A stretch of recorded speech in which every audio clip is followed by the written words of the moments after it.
Thank you so much for coming back to the Platypod bonus session, where Larry and Larry are going to walk you through some really cool stuff about iPhone photography really close up. Macro iPhone photography.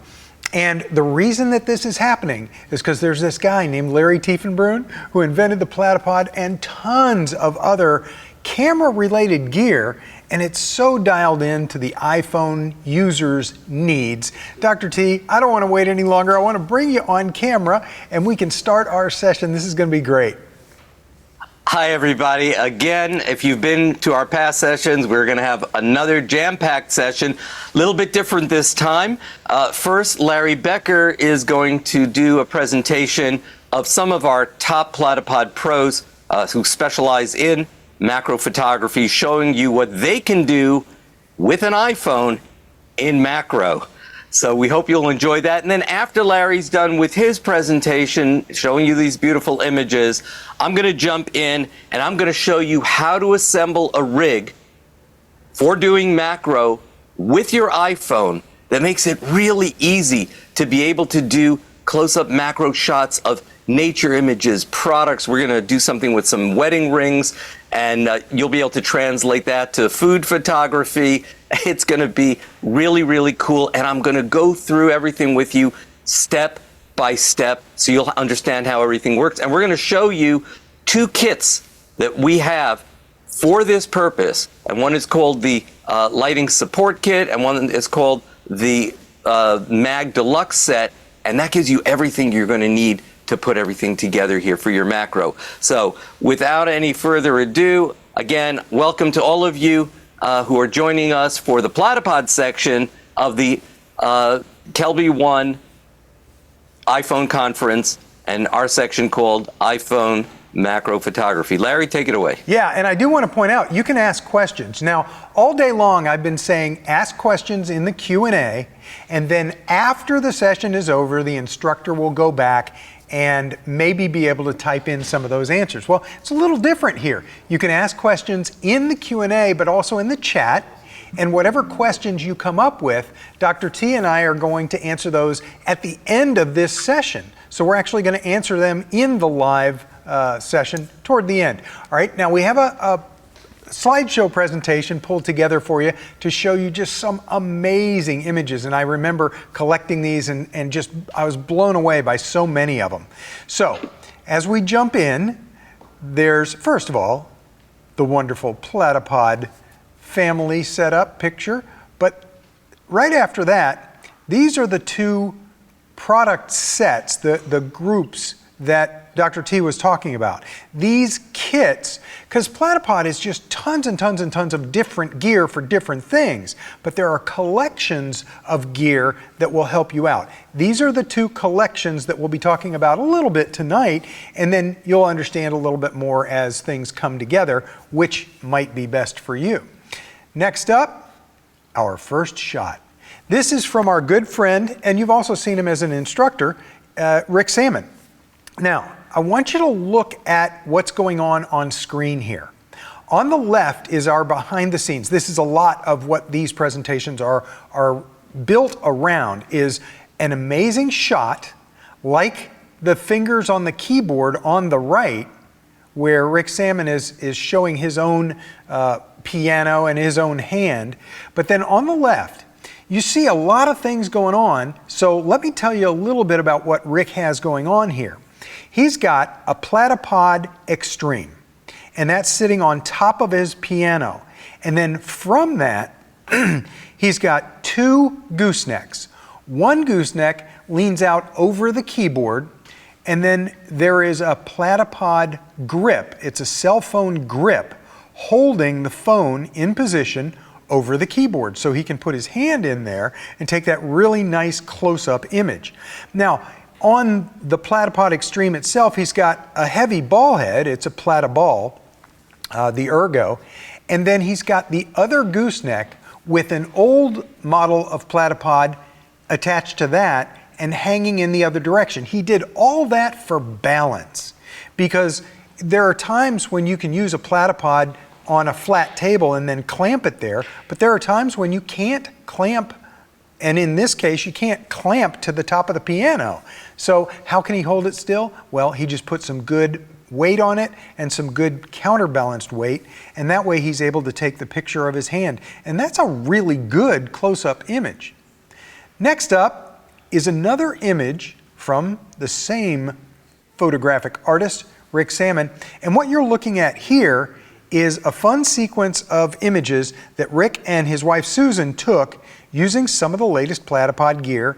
And then he's really into lately this artistic flair, because Rick Sammon is a photographer who studies classic and traditional art.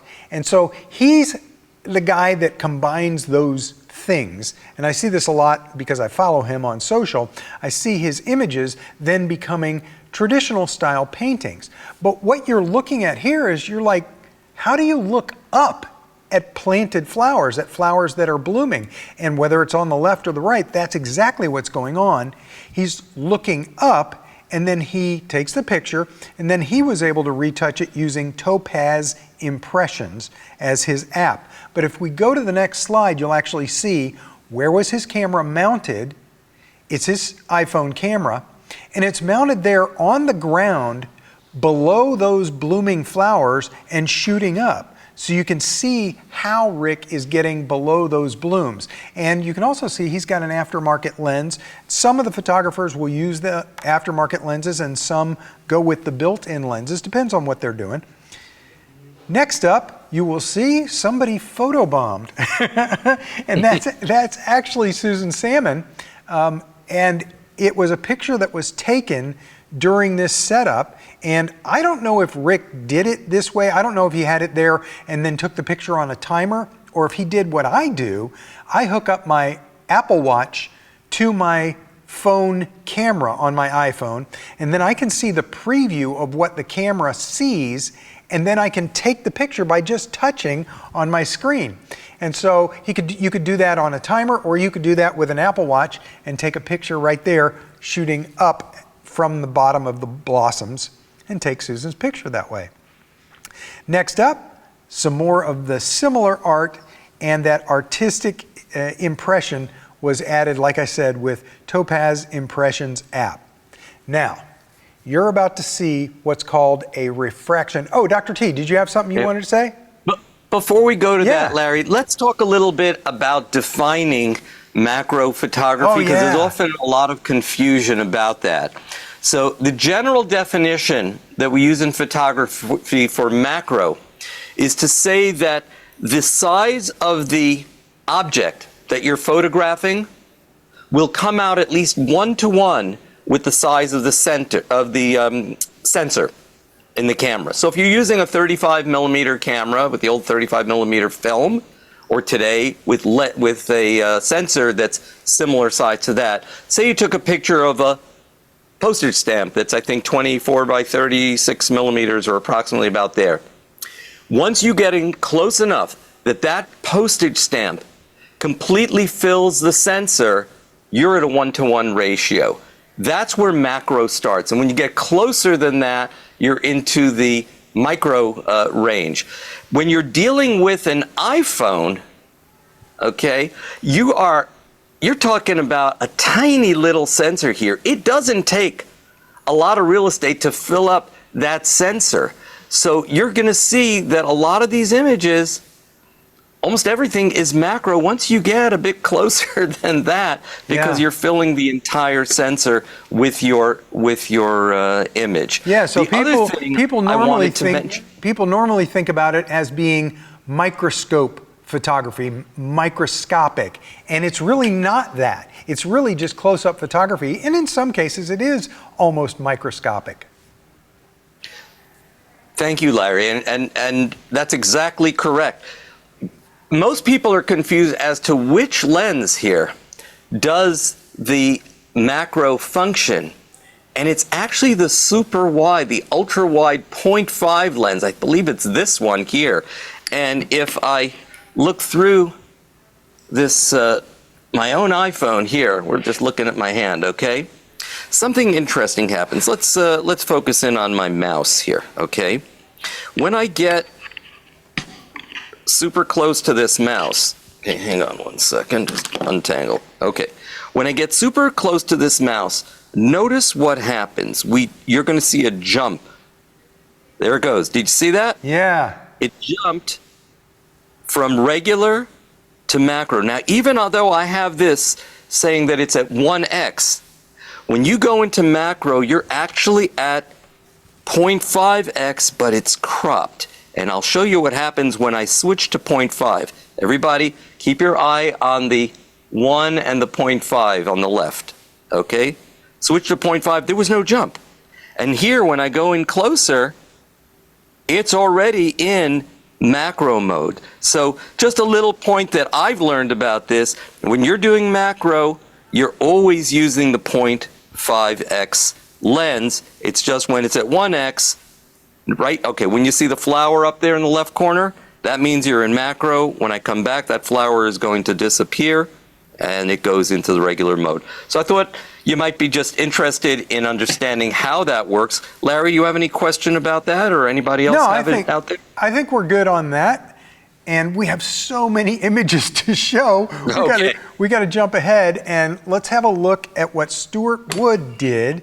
And this is actually a really interesting style. It's an interesting approach to macro photography, and you'll see it used occasionally. It's very, very popular. And this is the exemplary first image from our friend Stuart Wood. And what's so interesting about it is what you see in the frame right now is from one lens. It's not a composite, and it is focused intentionally on a droplet of water hanging from a flower petal that's in the middle of the frame. And then there's something going on called refraction. And the big flower that you see in the background is actually out of focus for the camera lens, but the camera lens then uses the water droplet as an additional lens, and then that flips the image, ironically, upside down. So that's called refraction. So the image that you're seeing through the water droplet is the background image, and it is in focus in the foreground. And I want you to memorize this image, because when we go to the next slide, you'll see the behind the scenes of how this was set up and created. You can see the little video that he shows, first starting on the front of the camera, and now he's showing behind the scenes. And as it ends, okay, so looking at this video's final frame, you see the big flower in the background, and you see like that leaf petal, and you see a little pink fuzzy spot on that. That is the water droplet. That's what we saw in the finished image. So this behind the scenes image, you don't see it in the same way. And then the other thing that you see off to the right that looks like a fuzzy, maybe a microphone or something, that's actually an LED flashlight that is lighting up that background image. Now, let's look at it at a little bit wider frame. This is a still shot, and you can see what's going on. You can see that on the left, we have a platypod, and that platypod has a piece of gear called an elbow. And the elbow is holding the phone that's taking the picture. And then there's another platypod past the phone with another elbow and a mini super clamp holding that flower leaf or flower petal that holds the droplet of water. And then off to the right is where you see kind of a gooseneck style light coming in and lighting up the backdrop flower. The backdrop flower is held in position with another mini super clamp and another elbow, and that's mounted on top of a platypod delta. So you can see there's a lot going on here. It's a mini studio that's built in order to photograph just that little droplet of light that's refracting the background image. And it does a great job here. One more shot of this same setup, and you can see everything. You can see the gear that's holding the phone, the flower, the light, and the petal with that water drop on it. You see how it all kind of lines up and comes together here. And then one last time, back to the original image. It's just amazing to understand how all of this comes together. You could do this in your dining room if you have all the right gear. And by the way, you cannot do this handheld. You just can't. It is such fine detail, and your hand is going to have human movement. I don't care how good your reflexes are, you cannot hold it still enough to capture that kind of thing. Now, speaking of an amazing setup and an amazing macro photographer, this gentleman has a coffee table book. Don Komarechka has taught me so much over the years, and he has a major following in the macro photography universe. And that's with iPhones and traditional cameras. And he's done quite a bit of work in this way. But I want you to think about something. You're looking at a flower, and the flower has some very interesting colors and some of the highlights from the center area of the flower. So that entire bloom, it looks like it's borderline impossible as an iPhone photo. But if you start thinking about how Don might have been able to capture this image, if you know his style, you'll start to get it. But I want you to realize how the light is so evenly balanced all around this entire flower. So how could he do that with a light or two? Let's look at the next scene. Oh, that's it. He has 4 infrared, are they ultraviolet? Ultraviolet flashlights. They're not infrared, they're ultraviolet. You can get a flashlight that's infrared and another one that's ultraviolet. So he's got 4 ultraviolet flashlights, all held in place, each one with its own gooseneck, with its own mini super clamp, all pointing in the same direction to that flower that's also mounted and held from that same platypod. Now, his camera is mounted on a mag grip that's mounted on another platypod. So why would he do that? Why would he have the separate one for his camera when couldn't he just mount it also on that original platypod? Yes, but the problem is you need to be able to more easily move your camera back and forth. You need to push it into the scene. You need to fine-tune your focus. You need to fine-tune your zoom on it. So it helps to have the camera on a separate mount, and in this case, he can slide it back just a little bit, reframe things very easily, and manage to do everything that he wants because he's got his phone mounted on a mag grip.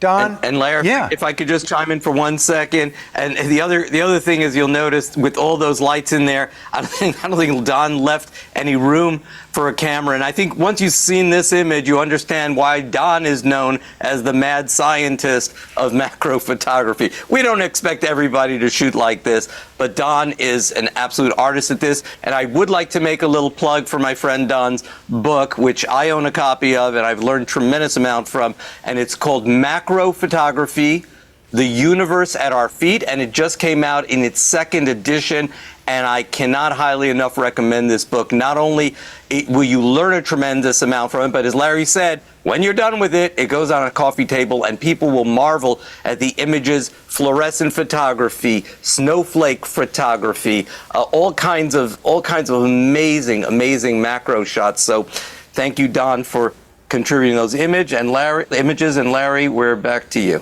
Okay. Well, also, just to be clear, that book is about traditional cameras and traditional photography much more than iPhone, but the principles hold.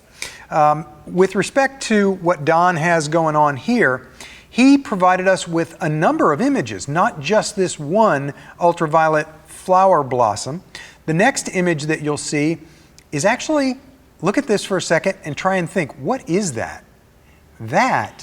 And you see the very, very shallow depth of field in focus, and everything falls out of focus as you look off into the distance, and those leading lines. That is a butterfly wing. It's incredible.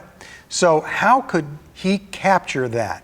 Well, the butterfly wing, the butterfly is mounted on this back board and on a display card, and that's mounted with a mini super clamp. And then separately, he has a hard side light, and that's necessary to get that depth of field that we had going on and the light fall off. So he's got a mini LED flashlight, and the iPhone camera is mounted with an aftermarket add-on lens.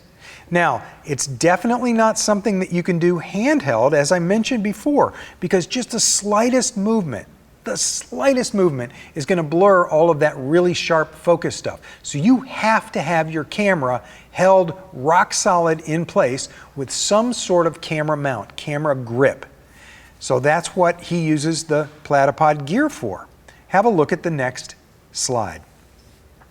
Now you can see how the butterfly and that mounting card are all held in place with a mini super clamp and an elbow on an extreme. In this case, his camera, his phone camera, is on the same platform because he doesn't need all those lights and those other extensions. He's got one light. He's got one flashlight mounted on the setup, and he's got one subject mounted on the setup. And so his phone then can be mounted where it is, and he can work on focus, and all the gear comes together to show off that beautiful butterfly wing shot. Now, Don is known for those refraction kinds of shots through droplets of water, and he builds some of the most complicated, to me, comprehensive multi-bubble shots. So have a look at what he did on his iPhone 17 Pro Max with an add-on aftermarket lens. He used a Moment 75mm macro 2 lens, and he also uses some aftermarket software called Halide. Now, Halide Mark II offers a lot deeper manual control and advanced photographic tools. Halide provides precise adjustments for things like shutter speed and ISO and white balance and manual focus with things that help the photographer. And if you're a traditional photographer, you'll understand these are camera features and functions like focus peaking and the zebra display and other things like that. So that comes with Halide installed in your iPhone. Now, what Don is showing here is a very venomous ant, and these are actually pets of his. He has them in an aquarium on his desk. He feeds them regularly, and I want you to look at those water droplets, and here's a secret that I know because I know Don. Those water droplets aren't just plain water droplets. They are water with sugar droplets. And that's how he gets these amazing, gorgeous ants to walk up and taste and touch that photography element in his image. He's got the ant interested in tasting sweet water with sugar in it. He didn't add the sugar for the photographic effect. He added it as a teaser to bring the ant in and taste from it. And then he gets the ants safely back home into the aquarium when he's done with the shoot. So Dr. T, let's have a look at the overhead of this setup. Again, 2 platypods, a separate light off to the back left. You can see his camera on the right, and you can see how he's focusing in toward the flower petals with those flowers in the background. And you're like, well, Larry, I don't see the ant. No, you're not going to see the ant in this one.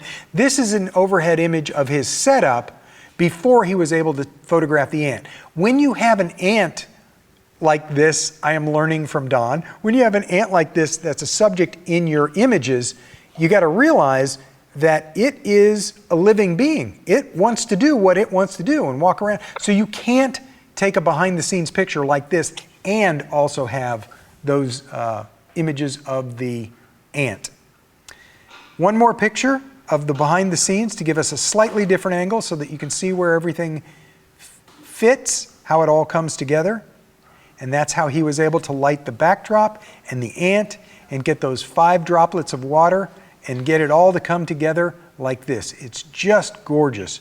And the refraction is amazing. And notice that the refraction, because refracted light going through a ball of water lens like this tips the image upside down. Notice that on the left, you have what looks like a hood on that one bubble of water, that's because it is showing that leaf, the part of that leaf in the water droplet. So it's because it's flipping it upside down. Next up, I was inspired, not nearly as talented as my friend Don, but I was inspired. I used to collect watches. I have a bunch of watches, and some were fun for taking pictures of them. And this particular image is of a watch that I have from Oakley, and my wife always called this my Batman watch. I don't wear it very much at all anymore since I've gotten into Apple Watches, but I do like this watch. I love the design of it. It's really cool. But when you look at this image and you see this picture of this watch sitting on a wooden table, I have a teak table, look on the right and the left and you see that black metal, and the lights are bending in that black metal, showing off the shape of the frame of this watch. And it took some work to get it here. So let me show you what I did behind the scenes. Well, first off, I do want to show you, I was able to take the picture and then use Photoshop and pull it off the background. So you could do that if you're taking a picture like this. If the background of teak wood doesn't work for you, you can take it off the background and put it on a white background or a black background or whatever works for you. If you're selling it on eBay, whatever your purpose is for your image.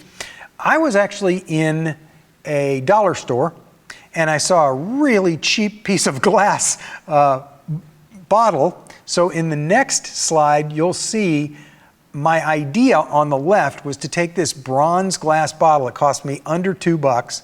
And I thought, oh, that'll look so cool and with the color and everything.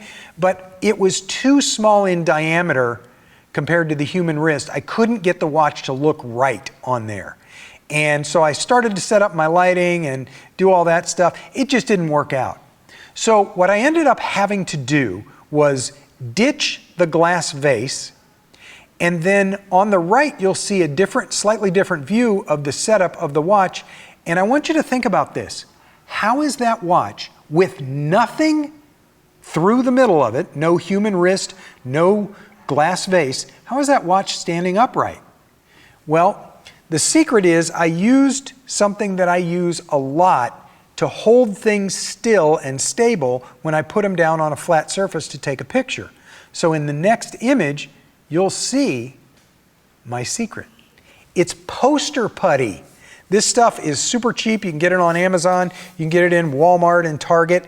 And it's stretchy, but it's this kind of stretchy poster putty. It's a little bit sticky. It doesn't leave residue, but it's a little bit sticky. So what I did was I stretched it out for a little bit to get it warmed up and stretchy.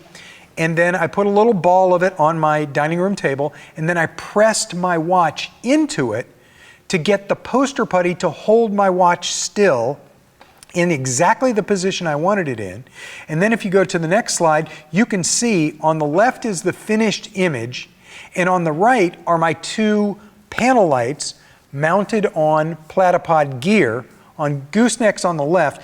Now on the left I have a LumiCube Panel Pro, and that one is on a gooseneck to get it up high, because if I had it any lower, and I did try it lower, it had a tendency to cause a hazy look over the center of the watch.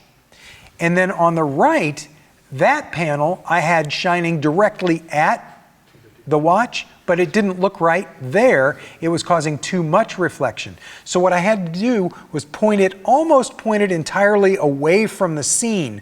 But that panel on the right is the reason that the reflection on the right edge of the watch works. It wraps around, it shows the shape of the metal near the setting dial. And the reason I was able to get that look is because I moved that around on the right. It was mounted on a Platypod Basic, and I was able to slide it back and forth left and right until I got exactly the look that I wanted. Now, let's jump into our last set of images, and these amazed me. When Rain Hayes sent these in, I couldn't believe it. These are macro, but they look microscopic to me. And I was blown away by what she did. She says the image number 1 on the left is a rhododendron at a greenhouse. Get that through your head. It is a rhododendron in a greenhouse, not in a studio. She's using an external 100mm macro lens by a company called Sandmarc, S-A-N-D-M-A-R-C. And on the left, that rhododendron, she used the Pro Camera app from Sandmarc. And the macro shots are really kind of tough, but she said she was lucky to have the right equipment. Next up on the right, the yellow flower is a geum, G-E-U-M, I guess is how you pronounce geum. So that flower and the tiny friends, you see a tiny little aphid and some aphid babies there on the lens. And so you can see some of this is out of focus and some is in focus. She used that same Sandmarc 100mm macro lens, but get this, she used the native iPhone camera app. She had all her gear mounted on a Platypod Delta with a handle and a grip, and that's mounted on a small tripod. And that is a great setup for getting the focus without too much fuss. So let's look behind the scenes. That rhododendron in the greenhouse, it really was in the greenhouse. She's got actual sun as her source of light. And she was able to then have her phone on the phone mount, on a handle, on a Delta, and get that just to the right position to take that picture. And that's just incredible. And on the next slide, you'll see the close-up of the yellow flower, the geum flower, with the tiny aphid friends. And it's the same kind of setup. She's got her Platypod Delta. Now, the Delta on the right, you can't really see it, but the Delta is mounted on a tripod. So the Delta is, I think it's on a tripod, it could be on the table. But then the handle is on top of that, and then the phone grip, the mag grip, no, that's actually a phone grip. So the Platypod grip, you can see its little grip hands hanging onto the camera up at the top. And in the next slide, you will see a different, you can kind of see closer up of that aphid. You get a different perspective. It's in more focus. You see the wings of the aphid and the little aphid kids, nymphs, they call them, in that image on the left. And again, on the right, that's all she had set up. So, by the way, this is a different flower in a slightly different setup. So in the same zone, in the same lighting, but she did have that set up separately. And Dr. T, I'm going to toss the next one to you because you know the photographer responsible for this next image. Okay. Well, just so you guys can get started in macro, I'm going to give you a little photo for some inspiration. And once you get into this, you can spend hours just modifying and getting it to exactly your taste. But this next image here, oops, here we go. Wedding ring shot. And I'm going to show you now exactly how to set up this shot piece by piece with everything that is contained in the two kits that we're going to be talking about in a moment. And well, we're going to dive in. It's going to take a few minutes to do this. All right, guys, because it's all happening in real time. So let's jump right in. Before I get started, I want to introduce you to the pieces of equipment, and then we can show you how everything is kind of put together. Now, Larry was just referring to two types of holders for your iPhone. One is called, this was the first one we made, called the Platypod Grip.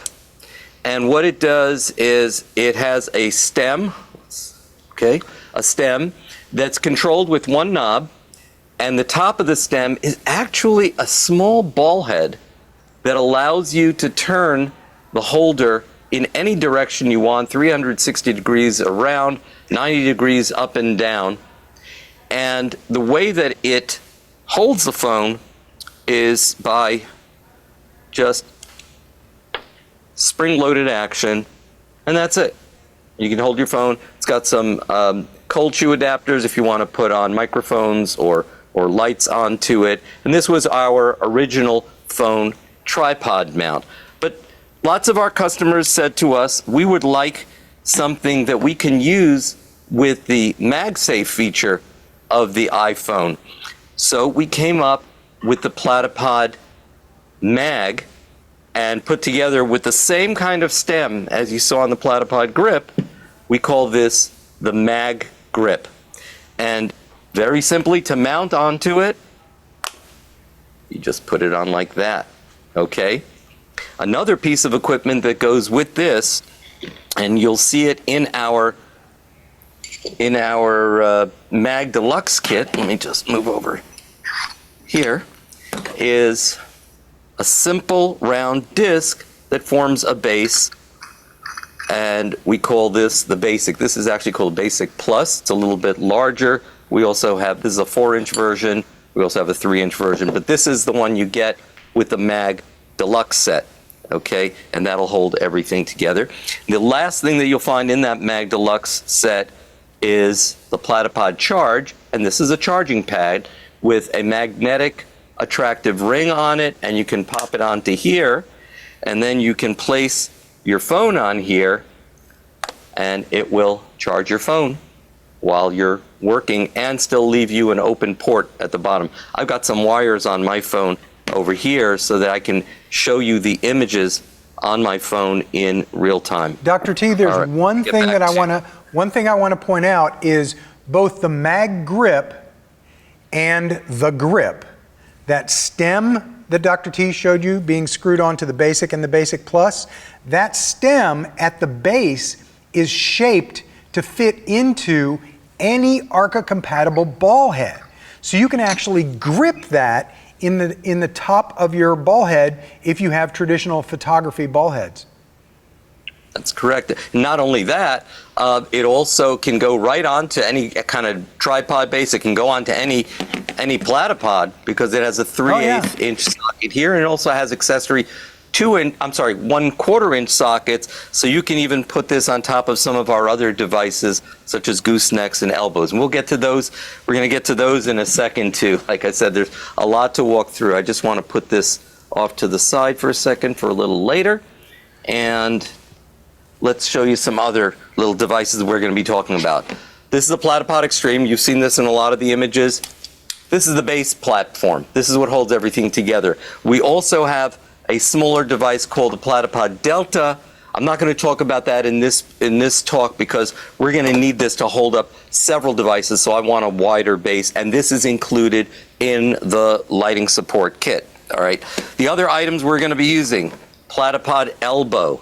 And if you haven't seen this already, this is a marvelous little device, okay? It's essentially a magic arm, if you know what magic arms are. And it has 3 joints, 1, 2, 3. It also has rotating collar rings because these have a 90-degree detente in it so that you can position things horizontally or vertically very easily, and they rotate around. Well, how do you operate all those? Very simple.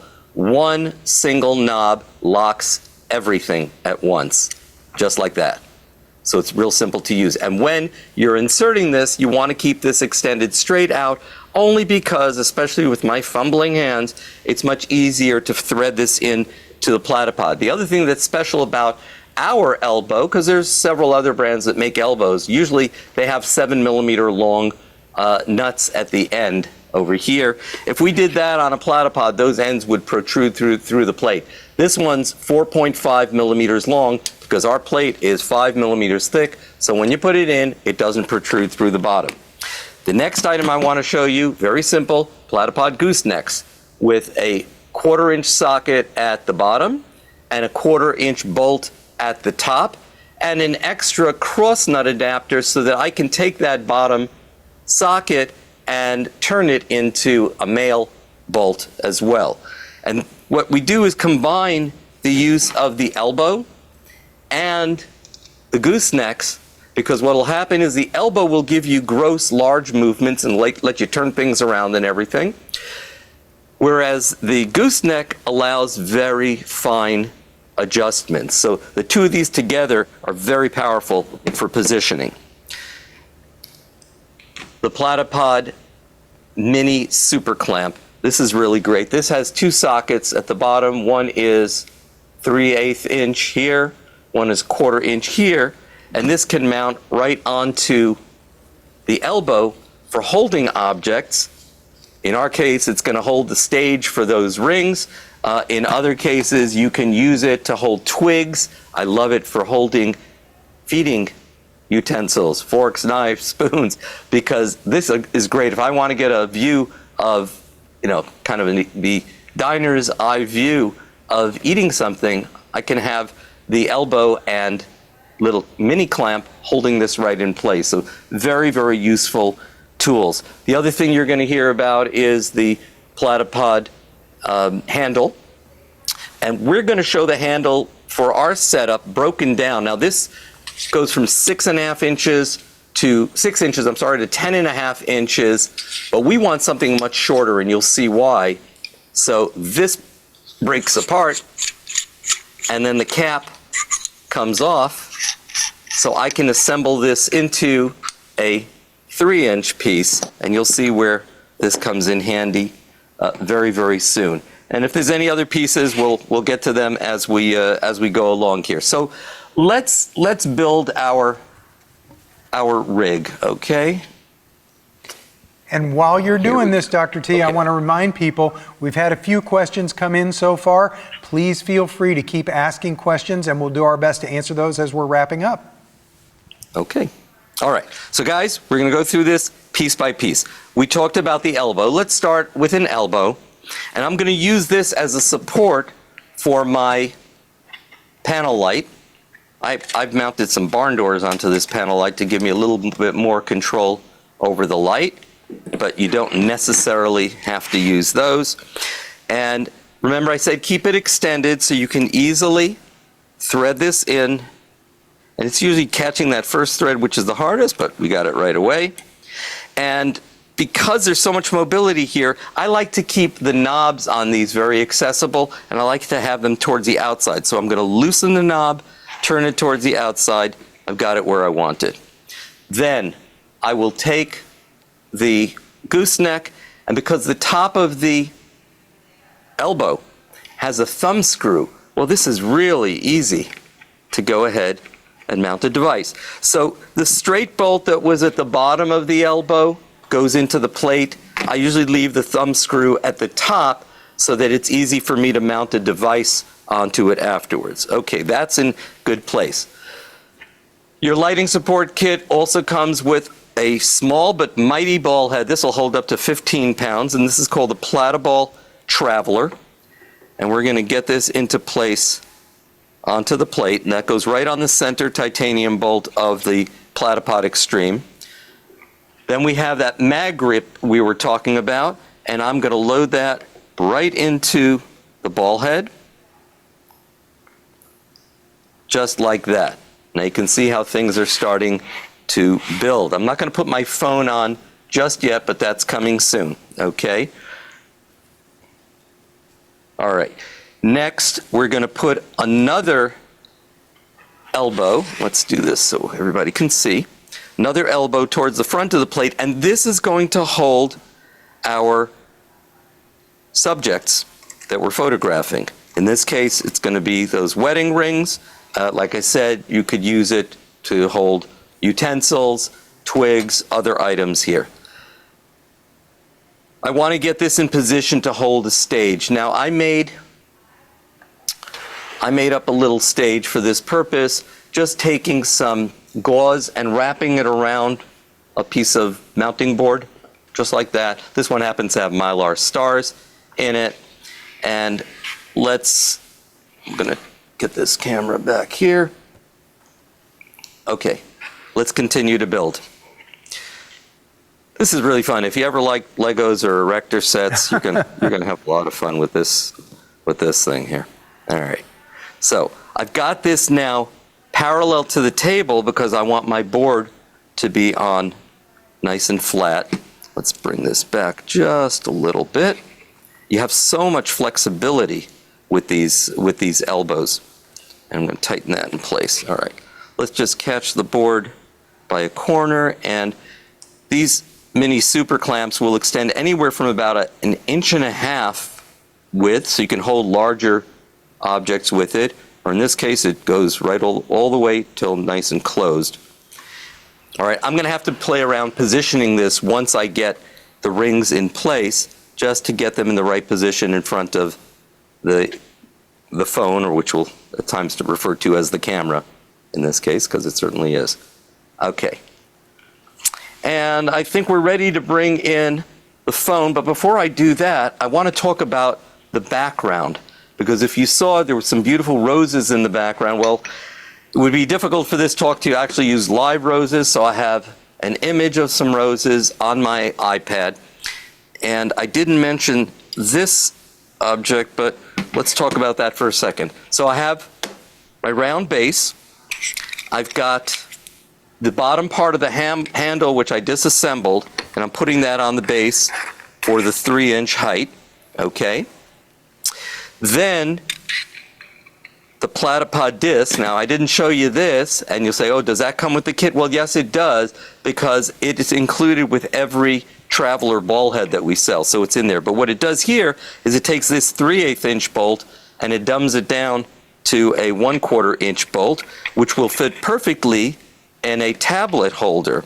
So here is the Platypod tab. This is a $23 item that will hold any tablet from my iPad mini up to an iPad 13 Pro. And I'm just going to wind this on here. And we are almost ready to shoot. Okay, wind this onto here, and I'm going to mount my tablet, which I've preloaded with picture of my family. No, okay, picture of some lovely roses. And I intentionally blurred out this image because you're going to see it's very hard to get the background, blurred out when it's close to your object, as when I'm using this. You could also, if you had like a 42-inch monitor, then you could use a sharp image and just have it pulled way back, and it will blur out naturally. But for this setup, it helped to have this pre-blurred. Okay, we are just about ready to roll here. Okay, so I've got everything set up. Let's go to the overhead image here. Got everything set up and ready to go. Then I'm going to take some rings that I purchased on Amazon. No, they're not actual diamonds, but they work really nicely for this demonstration. All right, so we'll start with an engagement ring, which you can see here. Let's get the larger view here. So engagement ring here. I'm going to put this on. And we'll show you exactly what this will look like in camera in just a second. I'm going to load on top of that. I'm sorry, first was a wedding band, then engagement ring, and then the groom's ring over here. Bring in the background nice and close to that. And you got the images of the roses there. And let's get our camera, or in this case the iPhone, in place. And I'm going to put the charging pad right on the camera. Now let's turn that sideways. And I'm going to load this right into our rig. Okay. I've got some wires tugging on me, so I'm going to move this again. And now I'm going to show you the view from the phone. Now, I think we're going to need Jason to rotate our image here, as this is kind of finicky. I thought this would be sideways. Larry, is that rotated in the studio? No, it's vertical. We can kind of see what's going on, but your video is vertical video. Okay, let's see if Jason can rotate that for everybody to see. He did for a second from the control room, but it went upside down. So he's working on it. Okay. There we go. Well, guys. That's it. You got it? Yeah. Okay. All right, so now it's going to take a little bit of playing around, and I don't want to waste everybody's time doing that. We'll get this up a little bit higher. I'm going to get my rig a little closer to the lens. Now, in macro mode, your iPhone will focus down to 2 centimeters. So getting this right into place here. I'll have to rearrange my rings in a second. And let's do that and that. And we may end up, cropping it when it's all done. But I think that's reasonably good. Yeah. And let's get some light on this image. So we're going to turn on our overhead light here and aim this right down. Now you see with the gooseneck, I can just put it right down onto the rings, and that looks great. That is how you take this image. Now, again, you can spend a lot of time with this. You can put in other elements such as smoke, sparks, whatever you like, but you get the idea, and you just shoot the picture, and then there's the image you get with that, and just crop it to taste. This is just a starter introduction to how to use this, but you can spend literally hours and hours, trying different setups. And I would also highly recommend trying this with food photography. I want to show briefly one other setup, but I'm not going to go through it in this same kind of detail, but just to show you that if you want to do overhead images, we'll turn that off, overhead images, you can do that easily with the same lighting kit that we showed you before. So there's two ways to do overheads. I have here a Platypod Extreme with a handle on top of it, with a traveler ball head, and I have put in a Platypod grip, but it would work the same way with the magnetic, the mag grip, and just rotating this upward like this. Now, if you're extending far away from the edge of the table, you might want to clamp down your setup onto the table. I didn't have to do that with my first setup because it was so heavy, it was supporting itself well. But here, I might want to just give it a little extra. And then I can take my phone and just place it right on top here to do overhead shots. Another way to achieve the overhead shots would be, let's take this one out, to mount a elbow onto the top of the handle. And the handle has 8 sockets here that you could mount devices with, and I could use the elbow to support the spring part of the grip and do the same thing here. So if anyone has questions on that, please put it in the chat. I can demonstrate it a little bit more, but we would like to just move on and show you how to learn more about Platypod and some special offers and all that. Larry, are we ready to go a little further? Yeah, go to the next slide so people can see the setups that are available on the slideshow, because there are a couple different kits. So the lighting support kit on the left, again, you can go to platypod.com and find each individual piece of gear and buy it separately if you wanted to. What Dr. T was hoping to get across, and me too, is that once you step into this and you say, well, I want a rig that's going to do X, Y, and Z, well, the rigs that are a grouping, a collection of gear, will usually work out better for most people. You're going to get almost everything, if not everything, that you need. So back to the slide to see what's going on. On the left, we have the lighting support kit, and that is the Platypod Extreme and the Traveler with the Arca disc and a pair of goosenecks, and it also includes 2 elbows and 2 mini super clamps and a handle, and not to mention the pouch and the carabiner to hold the Extreme. But you get all of that in the lighting support kit, and it's less expensive than buying each of those pieces separately. Then on the right, you can see there's a Mag Deluxe set that's got the plate, the base plate, which is the Basic Plus, and it's got a mag grip on top of that, which is the stem, the grip stem, and then the magnetic portion and the charging pad at the top. And then separately, there's a tab that'll hold a tablet, and that goes from really short, where it'll actually hold a small iPhone vertically, but it can hold like a 13-inch iPad Pro. So it can go from short to really tall, and I use that in my office all the time.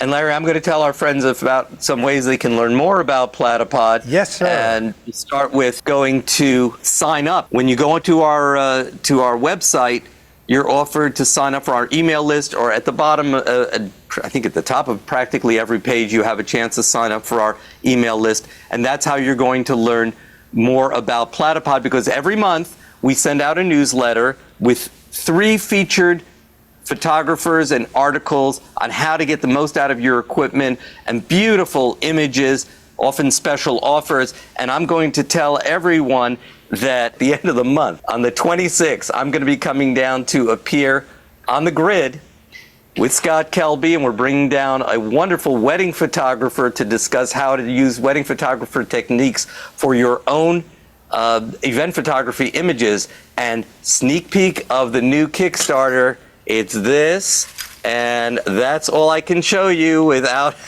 telling more. But if you want to hear when that Kickstarter launches, and there's going to be super special offers on the first day of the launch, please sign up for our email list, and you'll be among the very first to be notified about all this. Also, if you'd like to get into the Platypod community, you want to share your images, and we often pick out Platypod pros to add to our repertoire of ambassadors from these images. Go to Facebook, sign up, ask to be admitted, and you'll be admitted very quickly to the Platypod users official group. And I think you'll find a lot of people that you already know over there, plus you'll be able to see what other people are doing with their Platypod equipment. Head over to YouTube and subscribe to our YouTube channel. Practically every week we put out a brand new video ranging anywhere from a few minutes. I think your most recent video, Larry, was a half an hour, and that video was done with none other than Don Komarechka. Don goes through in detail with his own tutorial how to do water droplet photography in macro. This talk will be not with the iPhone, but you could apply all these techniques to the iPhone. Don is brilliant. I think over 1,800 people have viewed this video just in the past week or so, and I think you'll enjoy too. And how do you get to that video? Well, if you go to the Platypod website, go to our homepage, and at the top you'll see a menu, especially if you're on the desktop, but you'll find the menu is like a hamburger menu on your iPhone, and click on Learn. That's our blog where you can get all kinds of Platypod education, and if you click on this article here, you'll be taken to a link for the Don Komarechka video. And if you're interested in macro, you'll love this. You're going to also see, I mean, look, we've got stuff on how to shoot chocolate, fluorescent photography, auroras, which Dave Williams was speaking about, beverage photography. There's all kinds of stuff here, and I think you'll enjoy it. And again, they might want to take another screenshot of this photo to show you all the equipment that we used. All the equipment we used in my setup demonstration. And Larry, I think we can hopefully convince Jason and the guys in the control room to stick around for 5 more minutes for questions, and I'd love to take any of your questions. We have a bunch of questions this time out, and we're going to start with Leslie. Leslie says, I have a tough time getting a mini super clamp to hold a flower stem. Any tips to help with that? Yes, we just got one actually from one of our customers.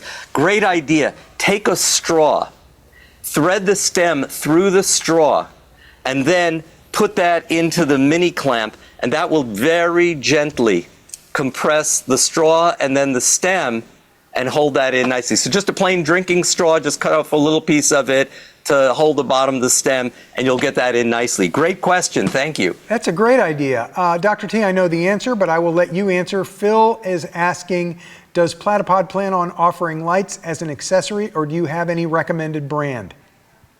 So we have offered lights in the past. Somehow, due to a lot of things, it didn't work out well.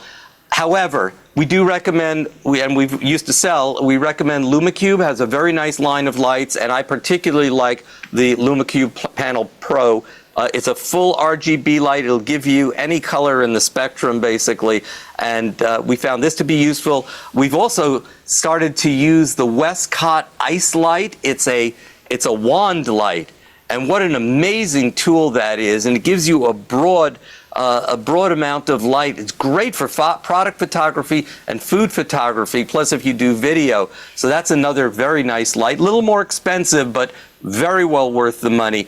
These panel lights run about, I think about $170. Sometimes you'll find sales. The other thing that we've used a lot are the little Lumicube. If you want like a little tiny spotlight, very bright, these are also good. But I think you'll find a lot of items over at lumicube.com. Helen is asking, how do you spell the additional software and aftermarket lens? The aftermarket lens that I was mentioning, and I think there were a couple mentioned, but the aftermarket lens that I was mentioning from Rain Hayes is from Sandmark, S-A-N-D, all one word, S-A-N-D-M-A-R-C, and I don't remember the software. I'd have to go back and look at that. But here's what you will find. If you go to the website for Sandmark, S-A-N-D-M-A-R-C, you will find an assortment of lenses that they offer. They also offer a special case, because you need a special case in some cases to hold the lens in place. So you'll take off whatever case you have now, snap on the proper case for your model of phone, screw on the lens from Sandmark that you bought, and then when you're at the Sandmark website, that's where you'll find the software that Rain Hayes used. And then there was also some software used by a couple of the other guys, and I just don't remember all of them. So we kind of got to be in the moment. You'll catch it in the replay when you watch it again. Yeah, you got to watch the replay. One other brand I want to recommend that a lot of our pros are using is also Moment, M-O-M-E-N-T, Moment. But I don't believe the lenses are interchangeable between the Sandmark case and the Moment case. So once you get the case, I think you're committed to that brand of lenses. Any other questions, Larry? Many. In the behind-the-scenes shot, it appears as if the lighting is always very strong and bright. Is this the case? And is it something that's necessary for macro and iPhone macro photography? That's a wonderful question.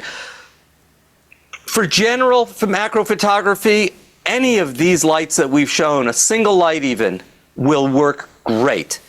When Don Komarechka does ultraviolet light, it's very hard to get a lot of light out of an ultraviolet. He's got a heavy filter. The filter looks almost black that's built into that light, and only allows UV and will not allow any of the visible spectrum light rays to come through. So there you need a lot of those lights coming through. Theoretically, if you had a super powerful one light would do it. But it often takes him between 2 and 4 lights. And Rain Hayes does the same thing with her ultraviolet, because again, ultraviolet, you got a black filter in front of the light generator, so you may need extra light. But no, for visible light photography, one light. I mean, the light I was showing you here before, I was running that at 50%, and it was plenty of light for this purpose. Okay, we have a question from our friend Ghost Crab, and Ghost Crab says, I have the original Platypod gooseneck, and Ghost Crab is calling them cables, and they're very stiff and difficult for fine adjustments. Are the latest gooseneck cables more flexible? I didn't have a problem with the first ones, but these, watch, I mean, with 2 fingers, and I'm not super strong, I'm able to get those fine movements in there. And if you want to turn it quickly, I mean, you have to have a certain degree of stiffness if it's going to hold your objects. These will hold up to, I would say, 24 ounces straight up, and you can double these up. These are stackable. Here, I've got another one here. These are stackable, so you can get these up to 21 inches out. So, no, I think these are pretty easy to move, but you don't want them too easy. You have to have some stiffness on it, or everything's going to bend over like that. Yep. So, it's balance that we have to achieve.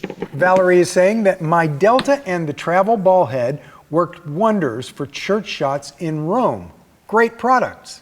So, no question. Thank you. Yeah, not a macro question, but thanks for the pitch. Much appreciated. Phil Columbus says, I am thinking of using my Platypod Extreme on a Limbad expedition cruise on the Snake and Columbia rivers.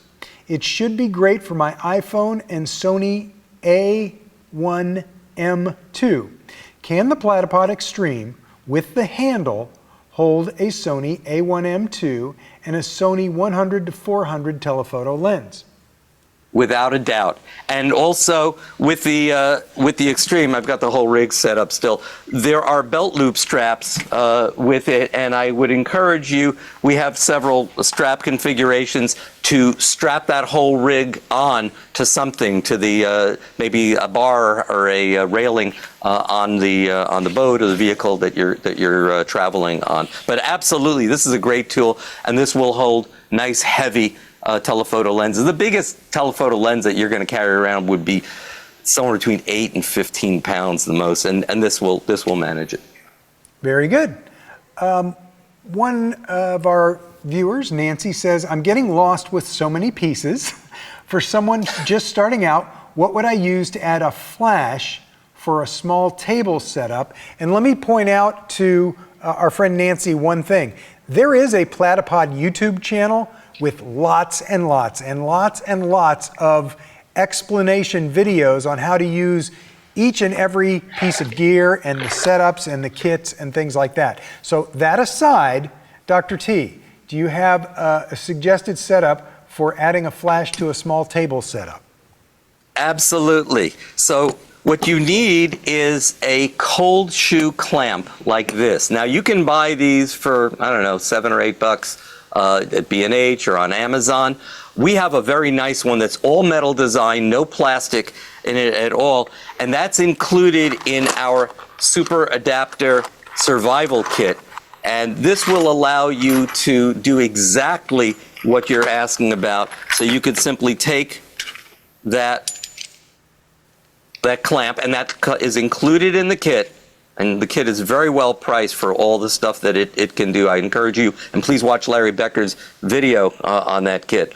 And you can take this whole rig and then place it onto a, onto any platypod here. Here we go. Okay, and you'll be able to mount your equipment there. So very good. Yes, answer is absolutely yes.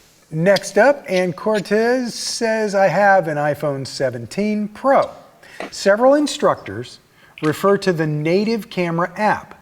Is this part of my phone, or is it an app that I install? And we know the answer to that. Larry, I'll let you take that one. The native camera app is what automatically starts up and runs when you turn on your camera. So that's it's native to the iPhone. Yes. Yeah, that's what the instructors are talking about. They say, go into your camera and use the native app. It is not even a separate thing. You cannot use the camera without some sort of app interface. And the native camera app, the way that your phone looks at the camera and gives you camera information, and you take those pictures, that is the native camera app. But if anybody's confused, and I was for about 10 minutes, they changed the icon for the app to this. It used to look like a camera, now it just looks like a lens, so that might be confusing to some people. Just the newest version, I think iOS 26, just changed the icon for the camera app to what looks like just a lens. So if you're missing your camera and can't find it, that's what you're looking for. Very good. Dr. T, you've shown us a lot of gear, and a lot of people are interested in pieces or kits or things like that. So the best place that I would recommend that they go is platypod.com, right? And yes, and please watch Larry Becker's brilliant tutorials on our equipment. You're going to learn a lot there as to exactly how to use each and every piece of equipment, so it won't be confusing, because no one can explain equipment better than Larry Becker. Well, thank you very much. And thank you all for tuning in and watching this After Hours special and sticking with us while we went a little bit over time to answer your questions. It is time for us to wrap up, and I want to thank you all for asking questions, for participating in this with Dr. T and I. Thanks for being a part of the big day one at the iPhone Photography Conference. And it's all going to start again tomorrow. So come on back and learn a lot more from us tomorrow. Dr. T, good night. Have a great evening. Good night, Larry Becker. Thank you, Jason, all you guys in the control room, and to Christina, Scott, Kelby, and everyone who makes these talks possible. And most of all, to you, the audience, for being here. Thank you to my wife, Minna, and everybody else. And thank you, Larry Becker, for being such a wonderful partner here. Glad to do it. Thank you, Larry. And that is it for the two Larrys. It is time for us to wish you a good evening. Absorb all that great iPhone training you've learned today, and we'll see you back here again for day 2 at the Kelby One iPhone Photography Conference.